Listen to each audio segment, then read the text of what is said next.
Liftoff. Nick, welcome back. Hey, Anastasia, Merry Tennismas to you. Merry Tennismas. I love your sweater. Can we see the whole thing? Sure. There we go. Oh, so good. It actually has a nose. Tennismas would probably be when the new season starts, which is in like 2 weeks. In 2 weeks. Can you imagine? I think it's actually, when does United Cup start? United Cup starts I think it's the 28th of December. Right? No, it can't be. 29th. United Cup starts on or is it the Sunday?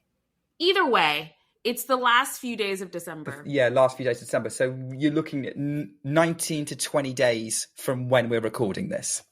Is the beginning of the 2024 season, but we are getting way ahead of ourselves. Welcome back, everyone. Welcome back to Ground Pass. How has your off season been? It's just been 2 weeks. It's been quiet. Like, my life is so much less busy. Now I don't have to try and keep up with all the tennis. I mean, I don't have to keep up with all the tennis, but I don't have this wonder of what on earth is going on kind of hanging over me, which, to be honest, I'm not going to say is a bad thing. I think even us tennis fans need a little bit of a break. Yes. Sometimes, if you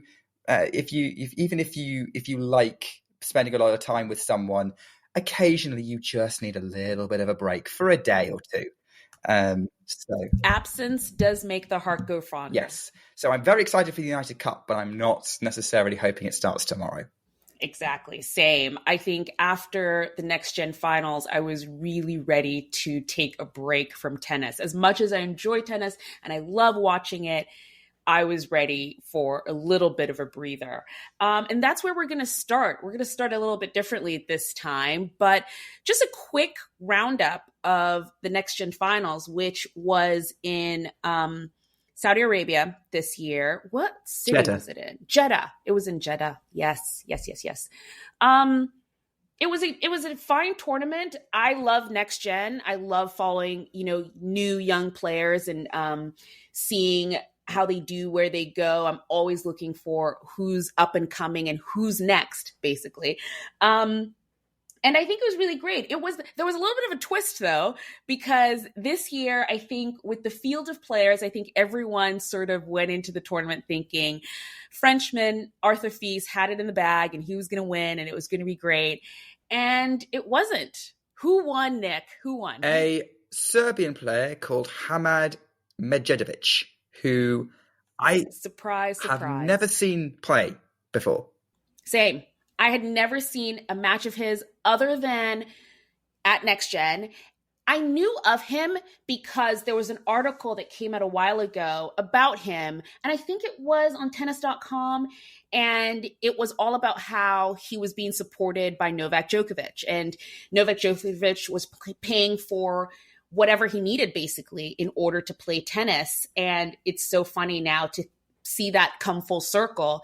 And he has won the Next Gen finals, which this year, Novak won the finals. So it's like two Serbians win the end of year tournaments on the ATP side. They're probably still disappointed they didn't get the Davis Cup and make a clean sweep of all three. Oh, you had to rub it in, Nick. I did. But I'm not surprised that Djokovic is supporting Medjedovic because, look, Djokovic is planning on being around for another few years. That's very clear. He says, who knows, maybe in a couple of weeks' time we're talking about Djokovic's shock retirement. I highly doubt that. I don't think so. No, he's too determined. He's got too much left to still win. Serbian tennis is going to want someone to come after Djokovic. We've seen plenty of times in the past where they've had a big star and then a country's had a big star and no one's really followed up. Prime example, Switzerland. I mean, they've got Dominic Stricker coming through. But he's still so new, yeah. He's still so new. And or if you think maybe a bit further back, I mean, Germany, up until Zverev came along, maybe they had Tommy Haas, but after sort of Boris Becker retired, and Michael Stick in the 90s, the 2000s were pretty barren for Germany, other than Tommy Haas occasionally popping up. So, Yeah. Zverev is here now, but yeah, it's. I think for the Serbians, they're going to want to remain a relevant tennis nation after Djokovic eventually stops, which even Novak Djokovic will one day stop playing tennis. But I'm not rushing to that day. And it is nice that he's trying to leave a legacy behind by supporting young Serbian players, and hopefully they can sort of carry his legacy on. So it's really great. But yeah, that was Next Gen. And now we are officially in the tennis off season. We've been in the tennis off season for the last 2 weeks. And you might be asking, what's the off season? What does that mean? Nick, how would you describe tennis off season? I would describe it as the players are having time off away from professional tournaments where they have to perform for money, for ranking, for visibility, and they can, anything they sign up to is not obligatory. They can choose to have some time off playing, maybe just stay on the practice court to keep sharp enough, but other than that, take away from the intensity of traveling. They can take this opportunity to make some extra money through endorsements or through playing exhibitions. But this is when the two main tours take a break from take a break and don't have any tournaments being put on. The lower levels, like ITFs, I think they kind of carry on well into December, but unless you are a tennis scout, you're not necessarily going to be paying attention to those, Right. Especially since most of them aren't even available to watch. Yeah. So, different tennis players have different ways of treating the off season. We've seen kind of a run of the gamut of, some people just spend it training. A lot of players head over to Dubai or anywhere warm, really, that isn't affected by cold weather, to start preparing for the beginning of the season, which usually starts in Australia. So a lot of players tend to move over into that hemisphere and that time zone, and they're training. Some people stay at home. Like I've seen Coco Gauff and Ben Shelton, they're at home training, and it seems like they're doing a lot of sort of athletic building. I've seen other players like Tommy Paul and Carlos Alcaraz who are playing a couple of exhibitions here and there. So yeah, different players have different ways of treating the off season. It's a very short time, like we were talking about in the beginning, the United Cup, which is the beginning of the season, actually starts this year at the end of December. Yeah. I mean, this is actually a good question for maybe some, because I don't follow many other sports as closely as tennis. I have some familiarity with, obviously, I've mentioned Formula One a lot on these podcasts. I'm a big Formula One fan. Obviously, being British, I am very much in tune with the football, soccer season, the Premier League, and sort of the football calendar, because that's all over the news. I have a little bit of an understanding of cricket and sort of their calendar, but I would say, in comparison to those sports, with the exception of football, if there isn't an international tournament, tennis has a very short period where it's not on. And I was going to ask you, Anastasia, so could I understand, and maybe this is a context that maybe our American listeners could relate to, what's an off-season like in other sports like NFL, NBA, baseball, hockey? What's how long are their breaks typically? I like you, I follow them very loosely. I don't really follow their calendar and what they're doing. But what I can say, it is much longer than tennis. We're talking months of an off season. Kind of in the NFL after the Super Bowl. I don't know exactly how long. I don't want to say off the top of my head, but it's pretty much months before they have to go back to training camp, and then their season starts. So I would have to say tennis has one of the shortest off seasons in terms of when there's required play involved. And especially with tennis where, you know, especially in the States when you know, teams travel to play, but they're usually traveling in a very contained area. You know, they're Eastern and Western conferences and they play in their own sections and then they meet. Tennis players are all over the world for almost 365 days of the year. So it seems like a very rigorous season. And to think that they only have 4 months off, I know there's discussion of should the off season be longer, or, you know, should tennis stop sooner in the year? And at the same time, you do see other players who choose to just keep playing. I remember the year, it was last year, I think, during the off season where Rafa Nadal and Casper Ruud went on kind of an exhibition tour during the off season, and they literally didn't stop playing tennis. They just kept playing. So yeah, I don't know what the solution is. Like, tennis just seems to be an all year round sport. Like you were saying earlier, ITF events are still happening right now because I think some players want to improve their chances of possibly making it into the Australian Open. So they're playing for points and things like that. So it just, And also the players lower down the rankings have much more need to play because they need to make a living. Probably something we're going to have to talk about at some point is money in tennis, and, you know, how very top heavy it is in terms of actually being able to live as a pro.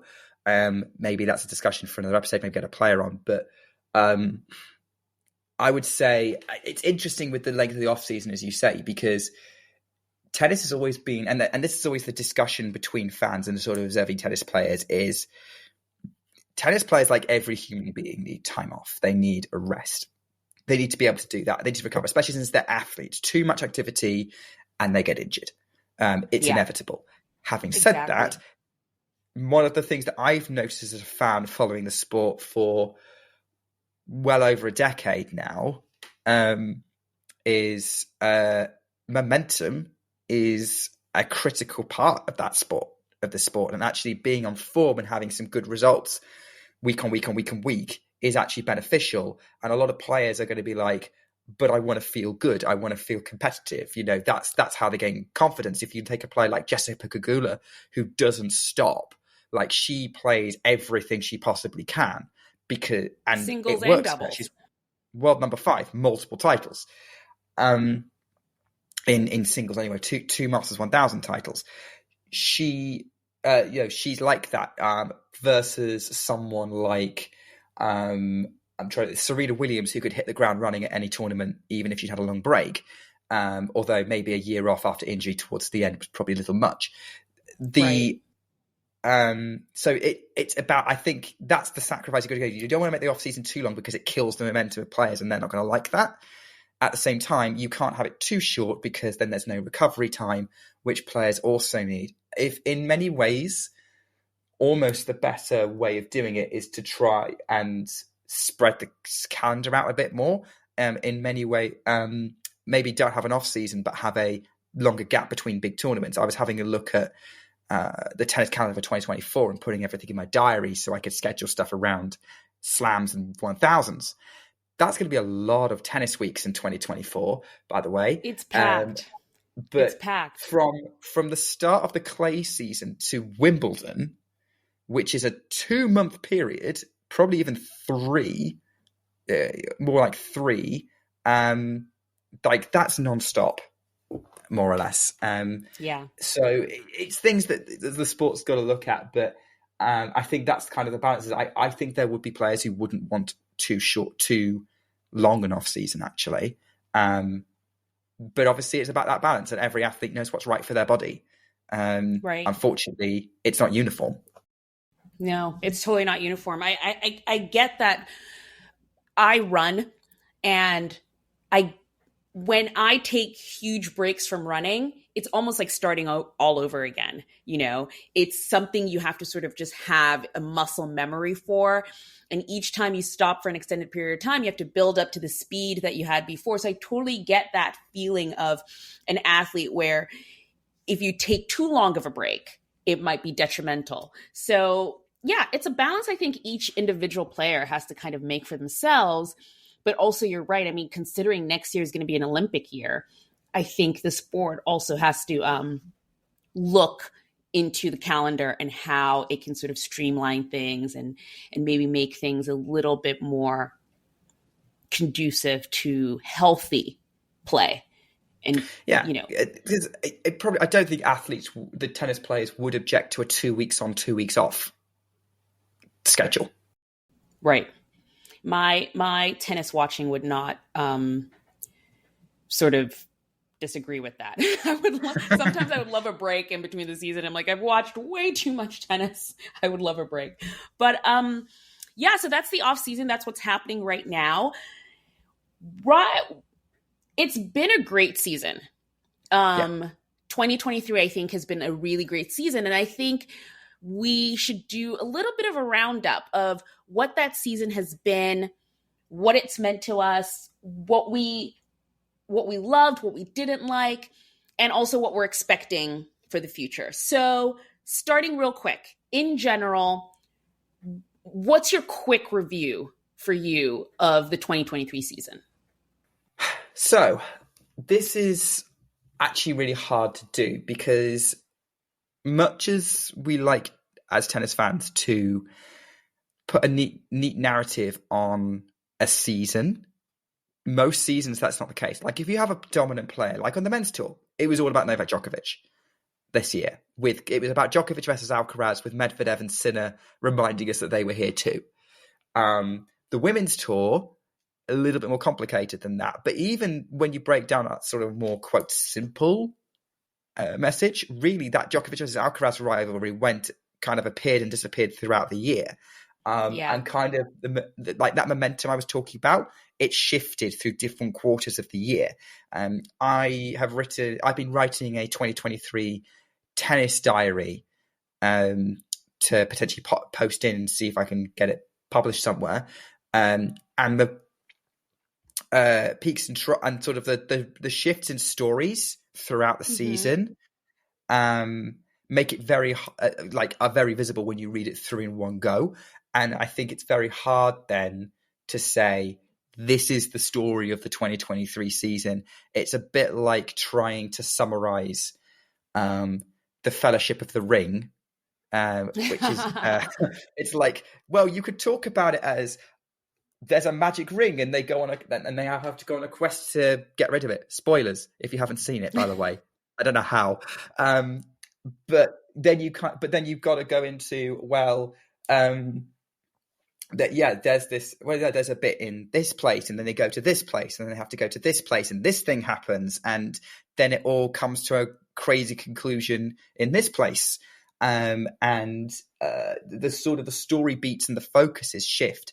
There are other films, novels are available, but that do similar things. And to me, 2023 is like that. So unhelpfully, I don't want to give you a super long answer like that because I then just literally tell everyone what happened every single month of the 2023 season.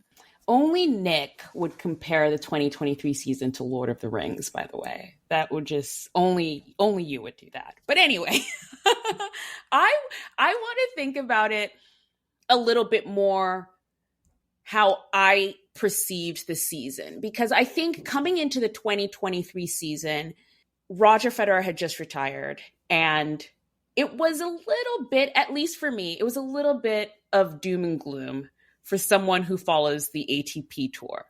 I just thought, what's going to happen, And the beginning of the 2023 season did not help that Rafa Nadal got injured and it just seemed quite disastrous. Like, no Roger, no Rafa. What are we going to do in 2023?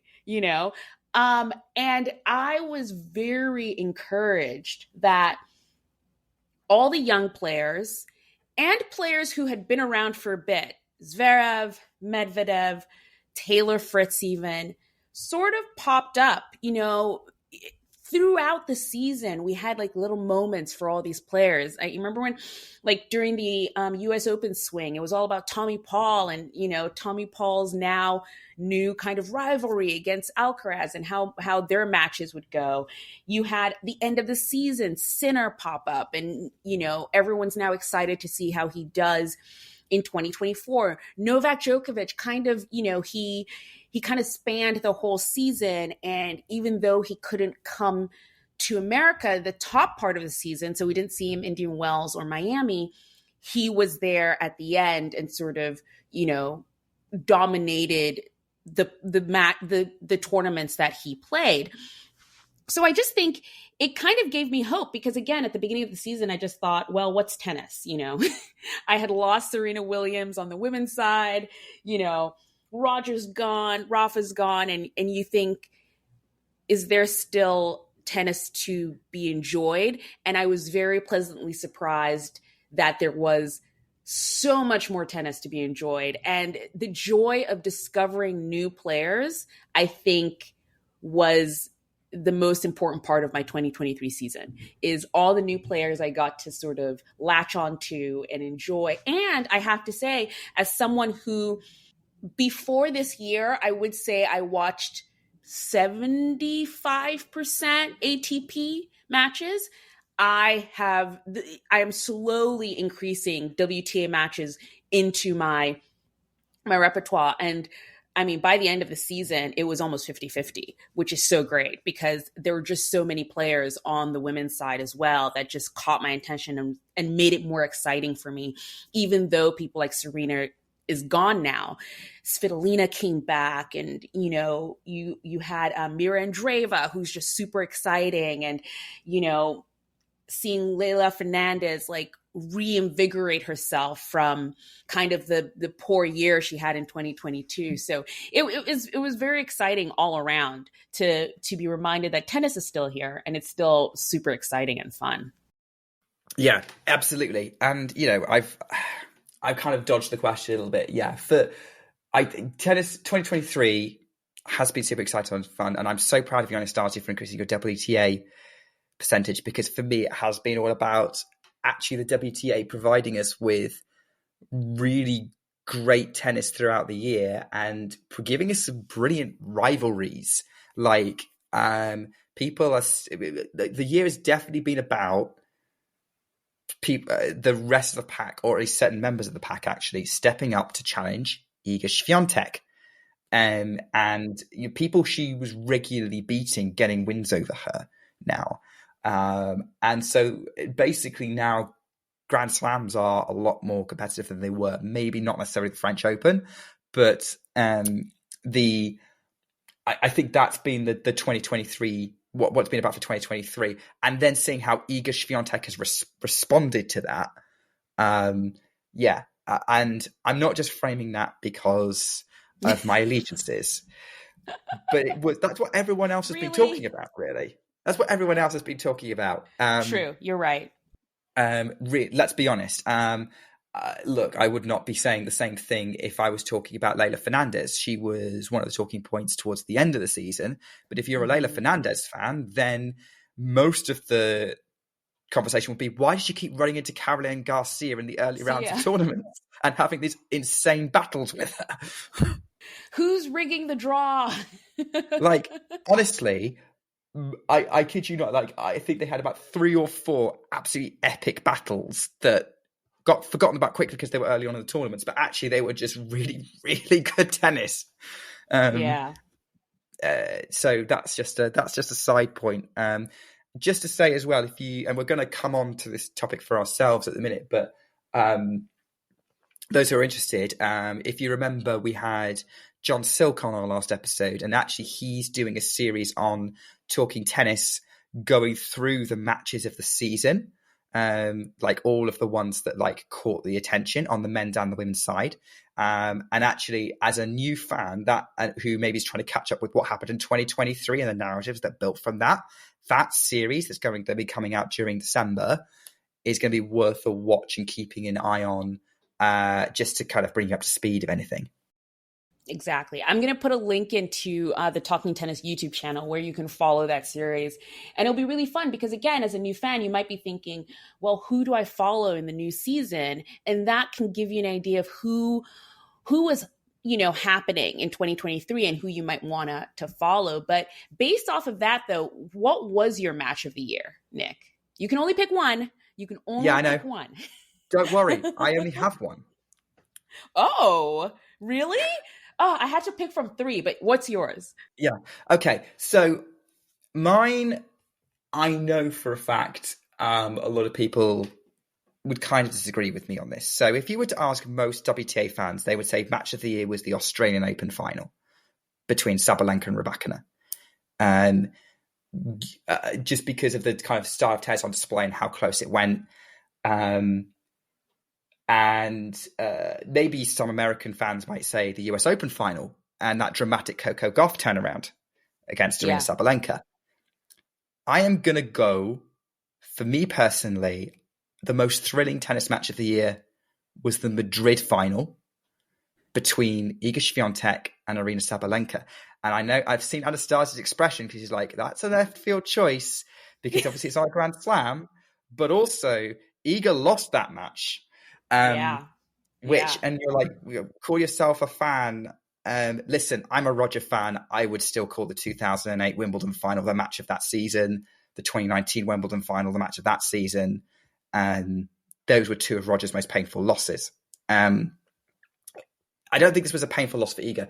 The reason why I went for the Madrid final is both players were really, really good. I didn't have anything in there that I don't remember seeing anything that I was like really stupid mistakes. The momentum shifts throughout the match was like Aryna started really well. Then Iga came back at her. Then Aryna came back at Iga, who seemed to get in front. And then it was just like shifting throughout the entire thing, all 3 sets, because it went 3 sets. It was on clay, but it was fast clay, which basically neutralized both of their meant they could both use their strengths. Sabalenka's power meant the altitude helped her, but it was kind of still the clay helped Iga with the movement and the ability to use it to kind of use that top spin that she has.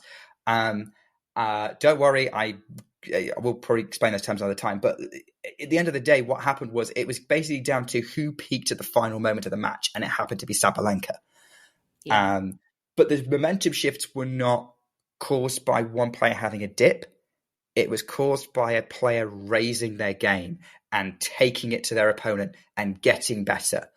And fair play to Sabalenka. She won that battle.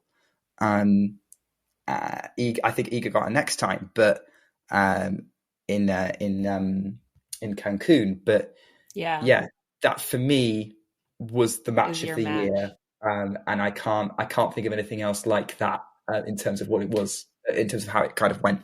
Right. That is so funny you picked that one because my match of the year is quite similar. Now, the 3 choices I had all involve Carlos Alcaraz because what a surprise. What a surprise. One of my favorite players is involved in my match of the year. Huh, who would have thought? But he's had quite some matches this year. And I think also it's because of his style of play. He just tends to have these epics. And, one of the matches that I considered was the Sinner Alcaraz match in Miami. That was excellent. One of the points of the year. I loved that match. The next one was the Wimbledon final against Novak because that just came out of nowhere. It had so many valleys and peaks because after that first set, you just thought, well, Alcaraz is going to lose this one. And then it's a 5-set epic. But the match that I picked was the Cincinnati final that Alcaraz lost to Novak Djokovic. That match was one of the most soul crushing in the sense that you had a player that you really like and you're just like, you want them to succeed and they're so close. Like after Alcaraz won that first set, he was leading the second set. Djokovic looked like he was about to pass out. And you're thinking, great, this is so great for Alcaraz. And then to watch him lose that second set, Novak just he crawled his way to win that tiebreak in the second set. And that third set was it was the best tennis I've watched in years. It was so competitive, fighting to the end, both players just giving every inch of themselves to this match. And Novak comes out the end, the winner. And I think a lot of learning and a lot of growth is achieved through failure. And I really thought that loss for Alcaraz would probably do him a lot of good in the end.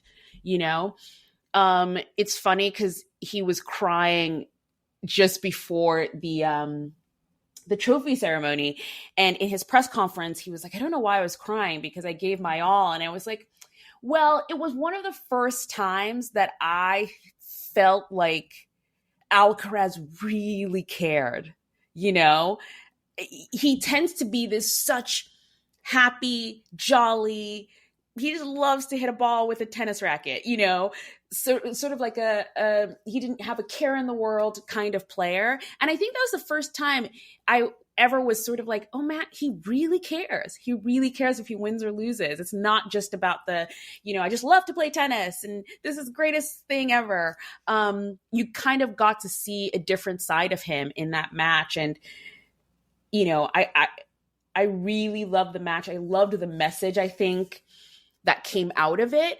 And, it would be interesting to see him going into the 2024 season and see, has he grown from that? Because I think something Alcaraz does a lot, which he did in that second set, he tends to sort of like float away when he gets bored in matches, or, he almost doesn't know how to close them out. And it will be interesting to see if he learns from that match. But that was my match of the year, the Cincinnati final.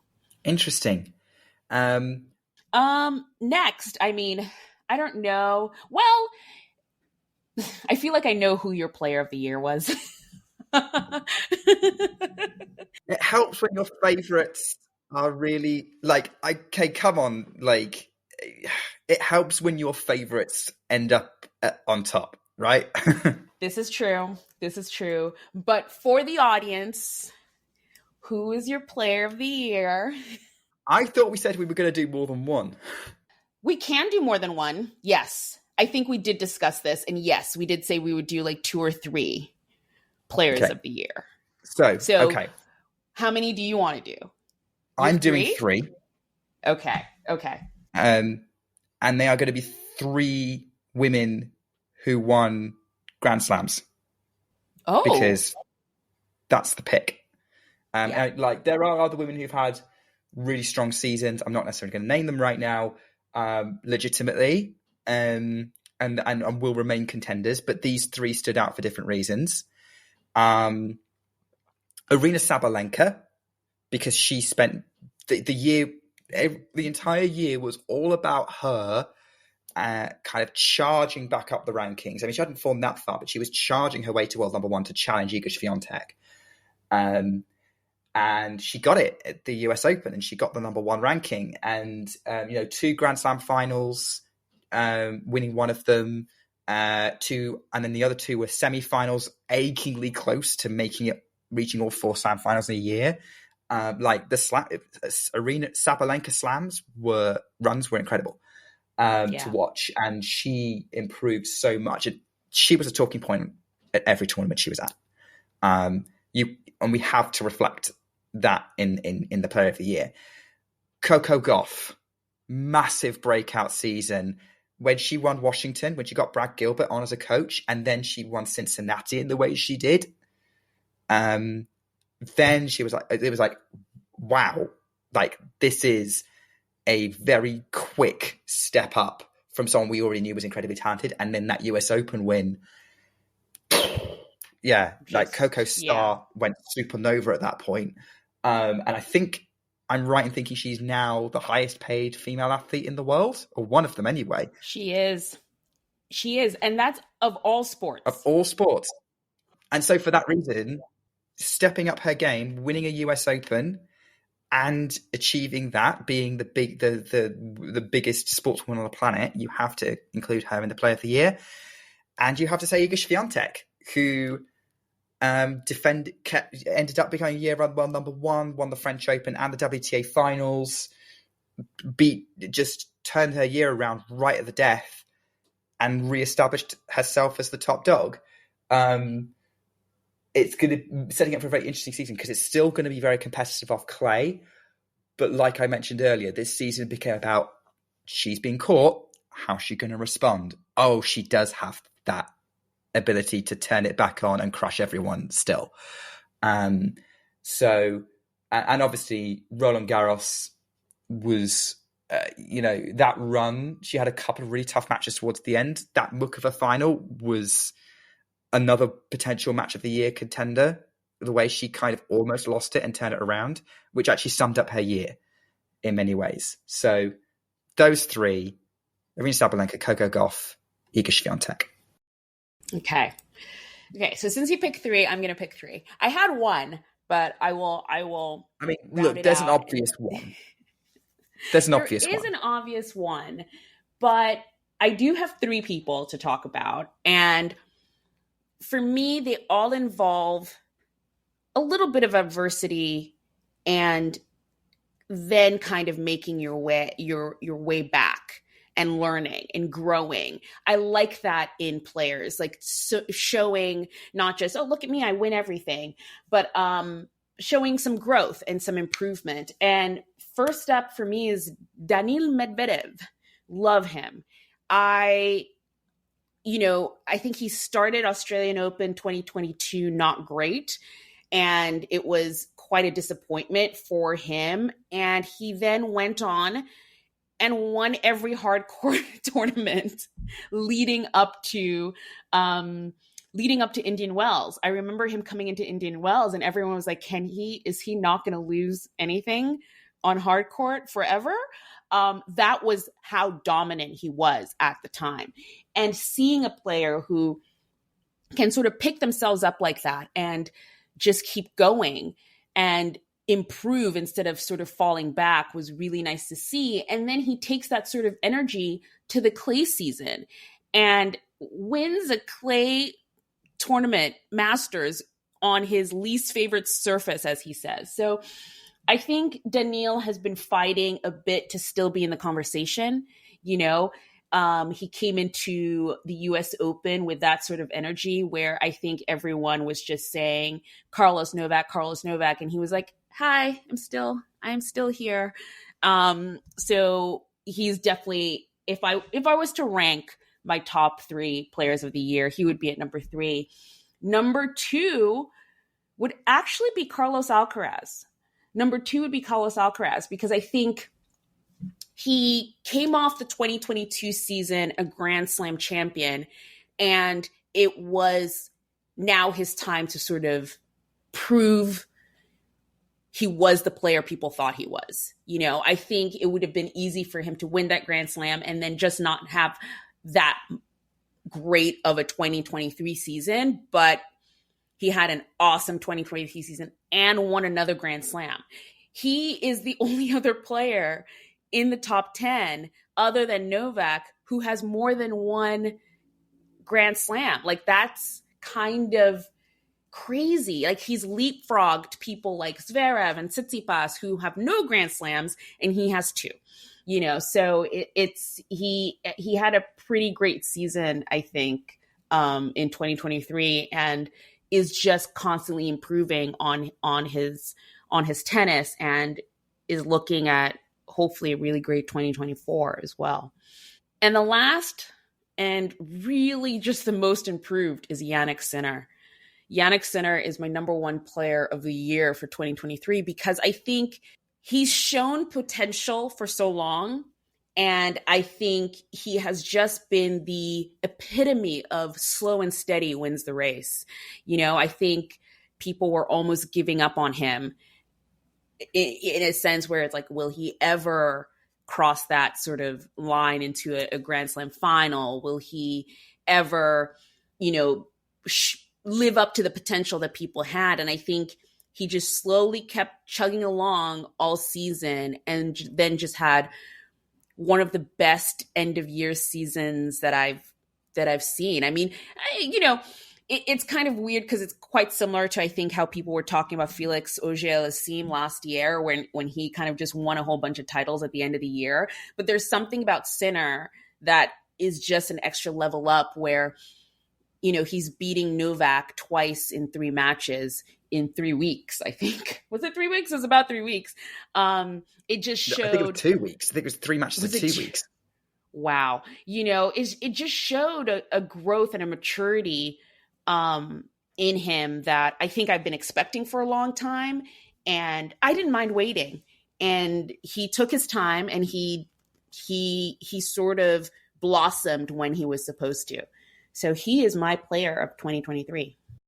I realize this is probably the second time I've asked you to expand on a point, and feel free to do that with any of my choices and all kind of points. But I do have to ask, because I think there's going to be some people who maybe follow, even casual fans following this, who the first question they're going to ask is, why not Novak Djokovic? Because he's won 3 slams. He was 1 set away from winning a 4th, won pretty much everything he entered apart from a couple of tournaments, and was close to dominant if were not for players like Alcaraz and Sinner, and to a certain extent Rune. So obviously I based mine very much on results and who made the headlines. But sort of, why are we not talking about Novak Djokovic? And I base mine more on my taste and what I like. And it's, yes, the numbers speak for themselves. Novak had a great year. Did I like watching him play tennis? Absolutely not. I just don't. Never have, never will. It is what it is. So I think when I'm considering my player of the year, I can't, and this is actually a really good topic in the sort of, because people have this GOAT debate. And if anyone doesn't know what GOAT means, the greatest of all time is the GOAT. And there is different schools of thought when you're considering who's the best at something. And a lot of times people are just like, well, the numbers say what they say, and then that's how you go with it. But I think it has to do with a lot more than numbers. It has a lot to do too with your taste as a person, and what you like, and what style you like of play, and what you think of the person that actually is being considered. And I consider all of those things when I think of who's the greatest of all time, who's my favorite player, who's the best player of the year, and things like that. I can't sort of divorce the character of the player or my thoughts on the player from their results, So that's kind of how I look at things as well. Fair. I mean, I completely get that. And look, let's face it. I think for however long we're going to do this podcast, Iga and Layla are going to feature very heavily whenever I talk about tennis. And Iga was never like the reason why I wanted to do a top 3 was to not be predictable. But and also, I did want to give Sabalenka and Goff shout outs because they thoroughly deserve it. Even though Sabalenka isn't necessarily my style of tennis player that I like watching. But I think she's a really fun personality. Actually, I'd say the same thing about Medvedev. Really struggle watching him play tennis, but love his off-court personality, so I'm going to root for him. Yeah. And I guess what I wanted to say was, for those of you who may be getting into tennis and listening in, you are allowed to like Novak Djokovic. He's not my favorite either. But there are days when I watch him and I go, this is flawless tennis. Like that final he played against Jannik Sinner at the ATP finals, that was almost flawless for about a set and a half. Exactly. And that's and I have to admire it. No, there's no way when you're just thinking of tennis, strokes, like just the actual act of tennis. That final was just mind. You're just like, how is he playing tennis like that? Like, it's so perfect in a way. And it is fun to watch. I enjoyed that final. It is fun to watch.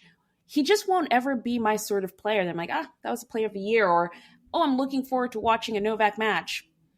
So it's, everyone has their own tastes, and everyone's allowed to have their own tastes. You can like whoever you want to like. If your player of the year was Andrei Rublev, or, Arthur Fils, or Leila Fernandez, that's your player of the year. And I want to encourage that. I who knew I was going to go on a rant, but here we go.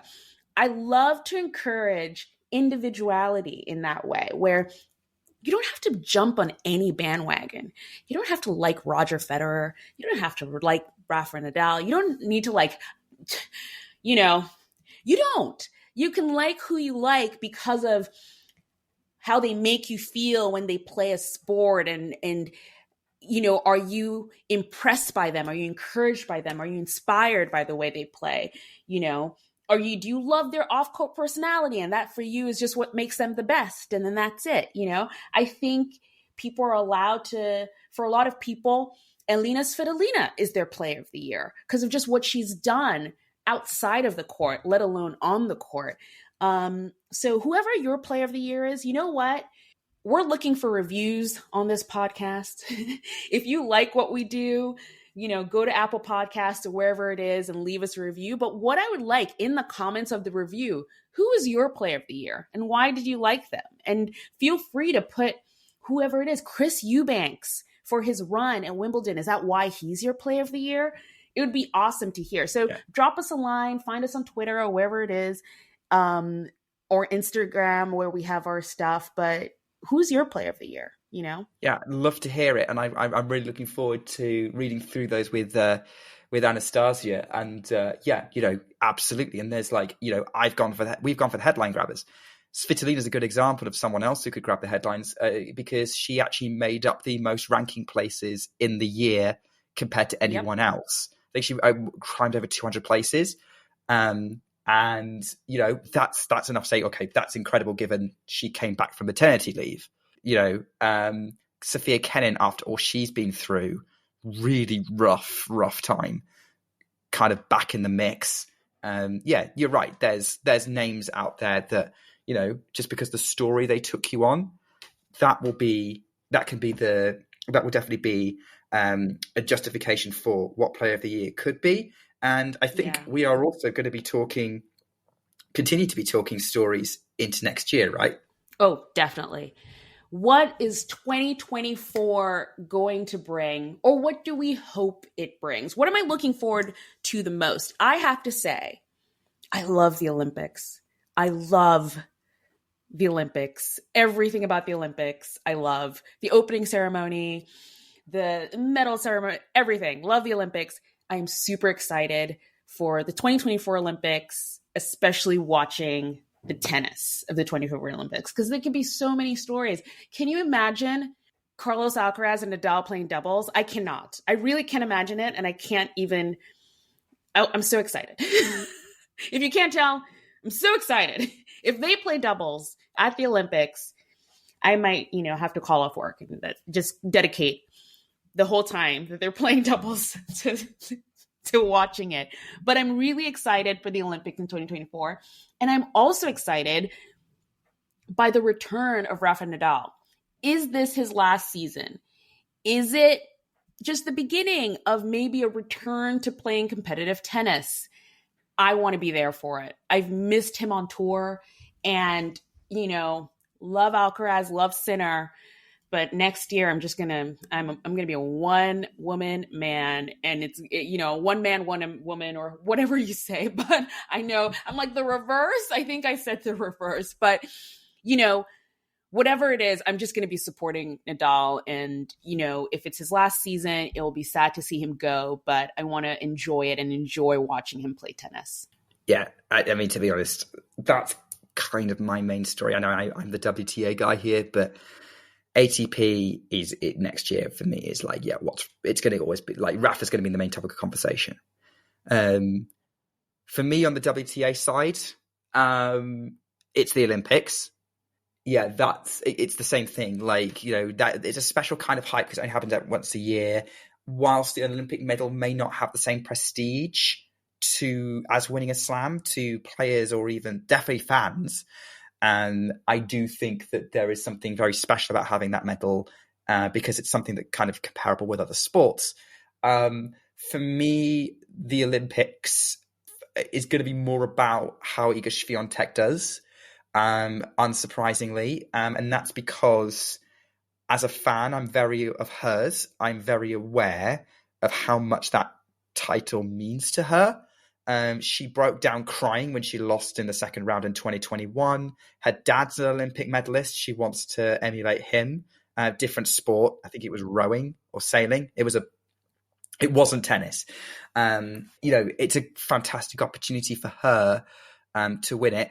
Also going to be keeping an eye on whether Novak Djokovic is going to be winning the Olympic gold because that's the one prize in tennis that he hasn't won yet. Which is crazy to think. But that's the men's tour side. And then in terms of like the general tour, I think I'm kind of interested in seeing. I'm probably more interested in looking at some of what individual stories are going to come out. Because that's the thing with tennis. Like going into it is like, who is going to be next? And I think we're going to talk about a bit more when we look into what players should fans keep an eye on going into 2024. And I think for me, it's going to be about who are going to be the players I get excited about, what journeys are they going to take me on, because I don't necessarily have to be a fan already for someone to take me on a journey. Like I said earlier, I'm not a huge fan of Sabalenka's style of tennis, but her Australian Open title was actually a really great moment to watch because she finally broke through despite almost slipping back a little bit and struggling with her game a bit. So for me, it's going to be about, who pops up, who goes on a run that makes me go, oh, that's cool. And that's what I'm looking out for. It's a little bit of the unknown of 2024. Yeah, no, I agree. I love that. And you might be thinking, well, who should we be looking at in 2024? Like what players? Can I say something here? Yeah. Before we kind of look at these two. Okay. So I think, can we just say, those of you who follow us on this podcast, it is a given that you are going to end up following the stories of Iga Swiatek and Nadal and Alcaraz. Like 100%. Those are kind of a given.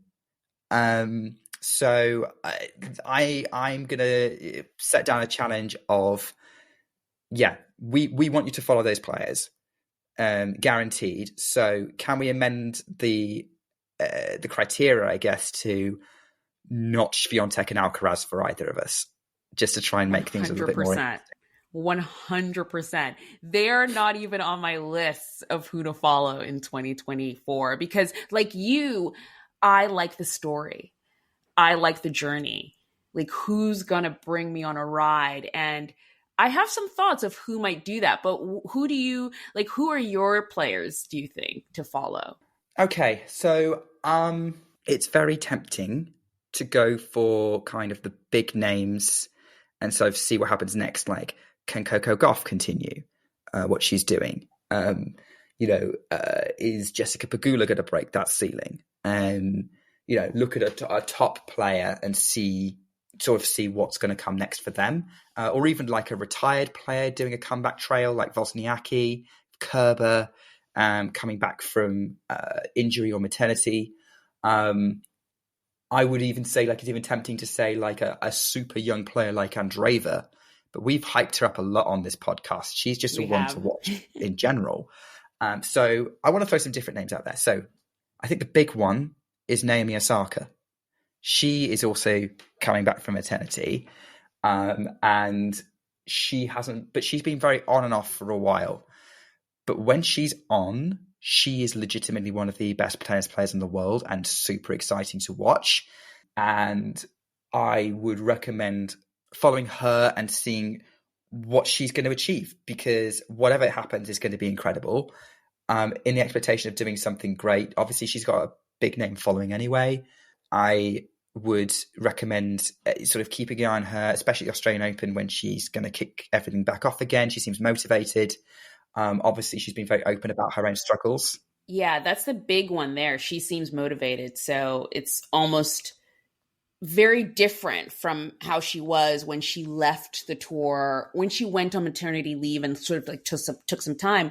She wasn't playing consistently. She didn't seem very interested in playing tennis.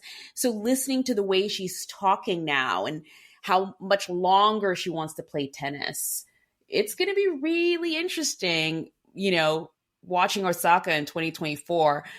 It might be a shock to the tour, I have to say. So look up for that. That's a good pick. Okay, rather than me doing all three, how about I do one, you do one, and then bounce back and forth. So who's your first? So my first is someone who had a good year this year, was kind of on the people were talking about him. He might do it. He was picked to win the Next Gen Finals and he didn't. But Arthur Fils, I think, is someone who in 2024 could really do some things. Like he had a really great run up the rankings this year.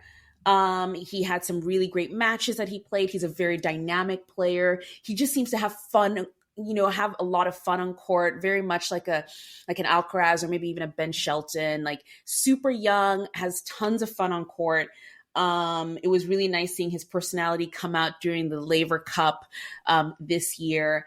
And he was picked by Rafa Nadal to come train with him for a week after the Next Gen Finals. So he's someone I'm looking at in 2024 to, win some bigger titles. He did win one title this year. I think it was a 250. So it would be interesting to see what he can do in 2024 and if he can sort of add to his little trophy cabinet. But either way, I just think he's such fun to watch that Arthur Fils will be my first pick. Fils has a lot of explosive potential. He reminds me a lot of Zonga and Monfils, other previous Frenchmen in that yes. way. Which, yeah, it'll be interesting to see what he can come up with. Okay, I guess my second is a player who I think is on the verge of a big breakthrough and could very much be hitting the big time and joining the elite top 10 in 2024. I think Anastasia might know who this is. Well, I would encourage everyone to pause right now. Guess who you think Nick is talking about. Okay, go Nick. Who is it? It's a player that we talked a lot about during the Asian Swing. It's the Chinese powerhouse, Zhong Qinwen. Also karaoke star, okay? Yes. And she, I think, if you want to jump on board with someone becoming a star and you want something that's kind of going to happen could happen in the short term, Zhong Qinwen's not a bad bet. Now, obviously, we talked about her making a big breakthrough after 2022, and it took a while to happen. So, you might have to be willing to go on a journey with this one. She may have a bit of a dip early on and have to come back and show what she can do during the US season or something. Or she blitzes her way and wins the Australian Open. It could go one way or the other. But I think that Zhong Qinwen, especially given her personality, is someone I think that deserves a lot of attention. And yeah, as I said, if you want to be on board with the breakthrough and get that sort of overwhelming feeling of yes, finally, Zhong Qinwen is possibly the best bet out of it. Although there's a few options out there, but I'm going to go with Zhong Qinwen. Okay, that was a really good one. She is definitely one to watch. I think the top 10 is in her grasp, so she might have a big 2024. She also has a new coach now, Parariba, who did some good stuff with One Coco Golf. So let's see how that relationship goes. I think this might be almost cheating, but at the same time, he's so young on the tour. Like when I say young, I mean, he literally has just had one season. But if you're not watching Ben Shelton in 2024, I don't know what you're doing. It's not cheating to I say Ben Shelton. He's must-watch tennis. you have to watch Ben Shelton in 2024. He has had one season on the professional tour, which was this past season of 2023.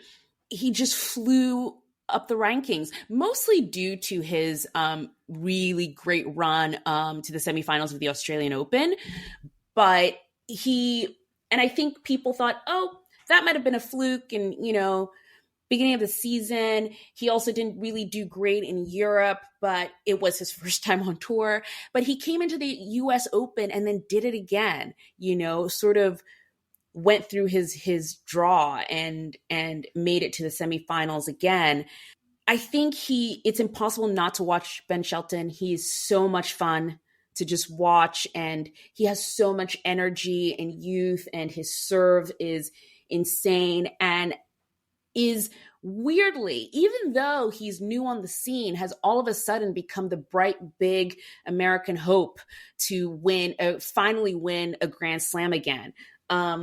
So I'm excited to see what he can do. I'm excited to see if he can live up to what he did this season. I think that will be exciting to watch because he made a lot of strides, and sometimes it's easy to have sort of a dip of a season. But I'm hoping for the best. And I think he has such a great game that will take him into 2024 and the future. So I'm excited to see what he does in 2024. Yeah, I think you have to. Yeah, you can't take your eyes off Ben Shelton. Yeah, really, especially on a hard court, especially in the US. I think he's such a big name. You can't really escape it, to be honest. My third one's a tough pick because there's a few young players who are probably on the verge of doing something big, who are ranked a bit further down. I guess that'll be a different conversation because they are players who might do something, but there's no guarantee because of injury or because of the way their game needs to develop. Even if they're very exciting watches, I don't want to say follow them for 2024. They need to be stories you follow over a couple of seasons. Yeah. I'm talking and a lot of the players I'm thinking about are currently teenagers. So I'm going to have to go with my third one being a more established name. Oh, we're doing the same thing, Nick. You can't wait till you hear who my third is, but keep going. Probably...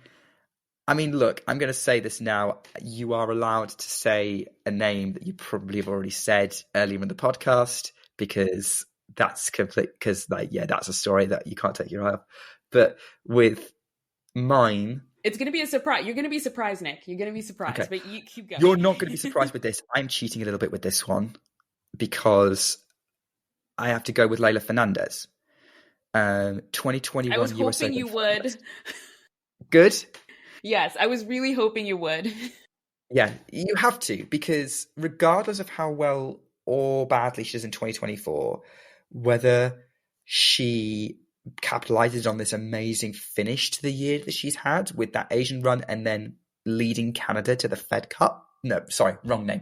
Billie Jean King Cup. What year is this, Nick?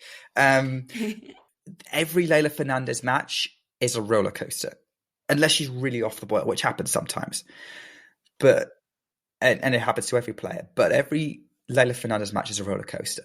Even if she doesn't quite match up and she's maybe at the lower seedings of a tournament, she stays there throughout the season. You can't take your eyes off of the way that she plays tennis. And I guarantee to you, if you watch every Leylah Fernandez match, 9 times out of 10, you're in for a roller coaster. You're in for some fun. You're in for some exciting shots and plenty of personality on display, and maybe a little bit of karaoke as well. She's maybe not shy of it either, if you've seen her Instagram. But for me, 2024, Leylah Fernandez, that's my third. So my third is a bit of a veteran. He's been there. He's done that. And my reasoning behind picking him is there's so much, I think, still left for him to do, but also it might all be over in the blink of an eye. And that's Andy Murray. Andy Murray, I think, is I think this was a tough season for him. I think this past season was a tough season for him because he was so close all the time. A lot of his matches went the distance. They went either 3 sets, they went the 5 sets, and he was just always on the cusp, always on the edge. And you could still see that he had the tennis in him, and there was just something he needed to get a little bit over the edge. And it was brutal sometimes to watch and to see, but it also was encouraging because you're like, well, then he's not done. He still has the tennis. He can still do this. So where does that leave us? Where does that leave Andy Murray? Next year is an Olympic year. He definitely will probably want to play in the Olympics, but you have the feeling that it also just might be his last. So maybe similar to Rafa as well, I will be watching Andy Murray, and I hope you will join me too, to sort of see where next season takes him. It might be sort of a resurgence where he sort of figures out what he needs to get over that line, and, you know, he keeps playing tennis for a few more years to come. Or it might be sort of another farewell to professional tennis. So maybe ending on a little bit of a bummer, but I'll be watching Andy Murray and hoping he can figure it out. I mean, if I was allowed to pick an ATP player, it would be Murray. I can't. Yeah, I agree with your assessment of his season. It's been tough. Like, there have been so many good points, especially at the start of the year where he was so close, but he didn't break through. It ended up being the story of the year of it didn't lead to anything. Yeah. And that was frustrating to watch as someone who's watched his journey. I am not ready for Murray's career to end until he does something one more heroic, and I'm okay with it being a 250 title. I'm not looking for a Wimbledon title. I'm not looking for a Grand Slam quarterfinal or anything like that. He's got the tennis somewhere in him. I don't know how much longer for. I just want one more, like, tour trophy. Gets himself up the rankings, get himself seeded again, and he does it one more time. And then when he does it one more time, I'm happy. Then I'd be happy for him to stop. And I think he probably feels something similar. Yeah. So those are the 3 players that Nick and I hope you follow in 2024. We've been going for a while now, so we'll wrap it up. What's happening on tour? Not much.